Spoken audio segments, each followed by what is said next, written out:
अच्छा मेरे साहब, आपकी मैंने एक वीडियो देखी, वो वीडियो आपकी आई उधर, आपने अपने ट्विटर पे लगाई थी और आपने कहा कि भाई देखो, मैं तो कश्मीर श्रीनगर में मौजूद हूँ और श्रीनगर में तो सब अच्छा चल रहा है। यहाँ पे तो कोई लॉकडाउन नहीं है, यहाँ पे तो कोई जो है वो मसला नहीं है, यहाँ पे तो सब अच्छा चल रहा है। तो मेजर साहब, अगर सब अच्छा है कश्मीर में और आप समझते हैं कि पाकिस्तानी ये कहते हैं कि जी वहां पे कश्मीर में लॉकडाउन है, तो फिर ये कश्मीर में आपको ये गवर्नर रूल और प्रेसिडेंशियल रूल की क्या जरूरत पड़ गई? क्या किसी और भी ऐसी रियासत में कोई प्रेसिडेंशियल रूल, गवर्नर रूल लगे हुए हैं, रहे हैं जो जो कश्मीर में? जी, चीमा साहब, बहुत अच्छा सवाल है आपका। ये अक्सर इंडिया में लगते रहते हैं। 1995-96 में उत्तर प्रदेश में लगा था, जिसकी आज की आबादी तकरीबन 22-23 करोड़ की है, एक सूबे की हमारे।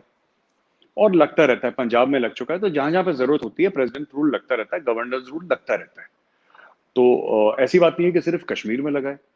हिंदुस्तान में ऐसे दर्जन भर से ऊपर ऐसे राज्य हैं, सूबे हैं, जहां पे गवर्नर रूल या प्रेसिडेंट रूल टाइम टाइम से लगता आया है। इंडिया की अगर आप हिस्ट्री में देखें तो Kashmir is not unique, Kashmir case is not new. यहाँ पे लगता आया है और जब तक ठीक लगेगा सरकार को, वो लोग गवर्नर रूल लगाएंगे वहां पे। मैंने ये नहीं बोला कि सब ठीक है, सब ठीक तो यूपी में भी नहीं है, सब ठीक दिल्ली में भी नहीं है, सब ठीक महाराष्ट्र में भी नहीं है। तो हिंदुस्तान में या पाकिस्तान में सब ठीक तो कहीं पे भी नहीं है। बस मैंने एक लिमिटेड पॉइंट ये था कि जो लोग कह रहे हैं ना पाकिस्तान में कि साहब वहां से घर से लोग नहीं निकल पा रहे और सब मतलब सब घर के अंदर बंद हैं और ये सब है, तो मैंने बोला साहब घर के अंदर बंद नहीं है, ये यहाँ पे ट्रैफिक जाम लग रखा है, मैं खुद फंस रखा हूँ ट्रैफिक जाम में। तो लोग घर से बाहर निकल रहे हैं और लोग जा रहे हैं अपने कामकाज में, दुकानें खुली हैं, लोग अपना जैसे जीवन व्यतीत करते हैं, अपनी जिंदगी चलाते हैं, कर रहे हैं वो। और मसले कश्मीर में जैसे आप कह रहे हैं मसले हैं, मसले मसले बिल्कुल मसले, मैं नोएडा में रहता हूँ, मैं यहाँ भी मसले हैं, मसले हर जगह इंडिया में। नहीं, मेरे से बिल्कुल ठीक कह रहे हैं आप। जारी बात है, मसले तो हर जगह होते हैं। अमेरिका जैसी बड़ी डेमोक्रेसी में भी, वहां पे भी कभी कभी आपको बाहर जाते हुए डर लगता है, हालात इस तरह वो। मेरे साहब, जो इंपॉर्टेंट चीज मैं आपसे पूछना चाहता हूं वो ये है कि आपने कहा गवर्नर रूल लगते रहते हैं, प्रेसिडेंशियल रूल लगते रहते हैं। भाई ये तो ठीक हो गया, लगते रहते हैं, लेकिन जैसा मेरे ख्याल 1996 के बाद पहली दफा कश्मीर में जो है वो आपने प्रेसिडेंशियल रूल लगाया।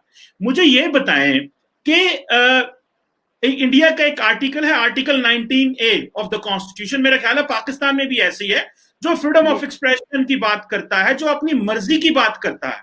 तो आप नहीं समझते, हमने ये बात पहले तक बड़ी दफा की है, ये कोई पहली दफा बात नहीं हो रही, आप नहीं समझते क्या मेजर साहब कि अंडर आर्टिकल 19A सारे भारत के लिए एक कानून हो और कश्मीर के लिए एक कानून हो? तो इंडिया जैसा मुल्क जो अपनी वेस्ट में क्रीडेंशियल शो करता है कि we are the largest democracy, आप जब मगरब में जाते हैं तो कहते हैं हम इतनी बड़ी एक्सरसाइज करते हैं कि हमें एक वोट के लिए भी अगर पहाड़ों के उधर, समंदरों के उधर जाना पड़े तो हम उस बंदे के लिए जाते हैं। So why these two standards? आप मगरब को कैसे जस्टिफाई कर पाते हैं इस तरह की चीजें? जी चीमा साहब, पहली बात, हम मगरिब को जस्टिफाई करने का हमें कोई इंटरेस्ट नहीं है। मगरिब खुद ही हमसे इंप्रेस होता है, हम तो कभी नहीं गए मगरिब में इंप्रेस होने के लिए, ठीक है ना, कि गोरे को इंप्रेस करेंगे फिर गोरा हमें सर्टिफिकेट देगा। आपने बोला कि ऐसा क्यों है कि आपने बोला ये गलत है, ये नाइंसाफी है कि पूरे भारत के लिए एक कानून और कश्मीर के लिए एक कानून, इसीलिए तो 370 और 35 से हटाया था। That was this thing. तो आप, मैं चाहता हूं आप इसको भी सपोर्ट करें कि पूरे भारत में एक ही किस्म का कानून, that is why 370 and 35 way removed, number 1। Number 2, मैं आपको एक बात बताता हूं चीमा साहब कि फ्रीडम ऑफ एक्सप्रेशन का कोई रोक नहीं है वहां पे। ये जो फ्रीडम ऑफ एक्सप्रेशन है जो कश्मीर में, आप अगर इंडियन टेलीविजन देखें तो कश्मीरी आते हैं, बोलते हैं। आज ही फारूक अब्दुल्ला साहब का बयान है, जो फारूक अब्दुल्ला कहते हैं कि साहब मुझे, उन्होंने एक main stream Indian television news channel को इंटरव्यू दिया है कि साहब 370 दोबारा बहाल होगा, हो सकता है चाइना की मदद से इंशाल्लाह। पता नहीं क्या उम्मीद रखते हैं वो चाइना से, है ना। तो यही लोग हैं जो जब ये पावर में होते हैं, कैबिनेट मिनिस्टर होते हैं, तो इनका एक वीडियो मैं आपको व्हाट्सएप करूंगा, इसमें भगवान श्री राम का भजन गा रहे हैं ये फारूक अब्दुल्ला साहब, मैं आपको बताऊंगा, उसमें भजन भी गा रहे हैं, ये भारत माता की जय भी बोलते हैं, ये सब कुछ बोलते हैं। और इनको अगर हटा दीजिए, देखिए मैं आपको बात बताता हूँ, दो जो पार्टीज हैं चीमा साहब कश्मीर में, ठीक है, एक तो पीडीपी है जो मुफ्तीज की है, और एक नेशनल कॉन्फ्रेंस है जो कि अब्दुल्लाज की पार्टी। ये फैमिली रन कंसर्न्स हैं, ये प्राइवेट लिमिटेड कंपनीज हैं। जिसमें बेटे से बाप का बेटा पोता ऐसे ही चलता चला आ रहा है। अभी वो उमर अब्दुल्ला का बेटे को भी तैयार कर रहे होंगे वो लोग कि चौथी जनरेशन बन जाएगी। तो मेरा ये कहने का मतलब है कि इन लोगों की दुकान हो गई है बंद वहां पे, बिल्कुल बंद हो गई। अब ये लोग कभी पावर में, चाहे इलेक्शन होंगे भी, ये तो जो पहले चीफ मिनिस्टर बने इलेक्शन से ही बने ना, इलेक्शन से तो बने ये लोग, क्योंकि लोगों ने इलेक्ट करा। तो फिर ये वापस नहीं बन पाएंगे because they have been totally exposed.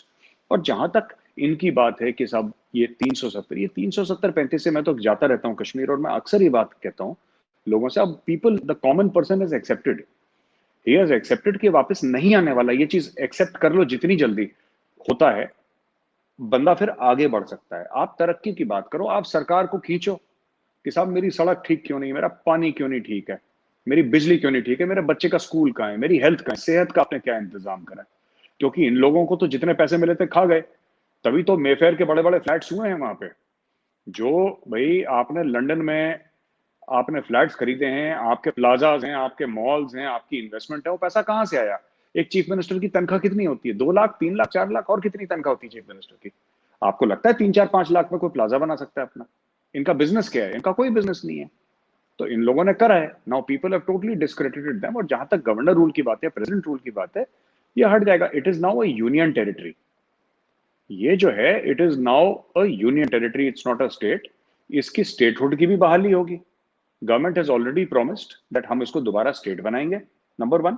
And number 2, उधर इलेक्शंस कश्मीर में होंगे। और ये सब बीच में इन्होंने ना 370-35 की बड़ी वो दुहाई देकर इन्होंने बहुत वहां पे, जिसको कहते हैं ना, खप डाला है वहां पे उधर कश्मीर में। ऐसा हो जाए, ये हो जाए, ऐसा हो जाए, हम लोग अलग हैं, हम लोग अलग हैं। कैसे अलग हैं? ये किस तरीके से अलग है? कोई अलग शलग नहीं है। वो सब बंद बुंद करवा दिया, कहानी खत्म हो गई।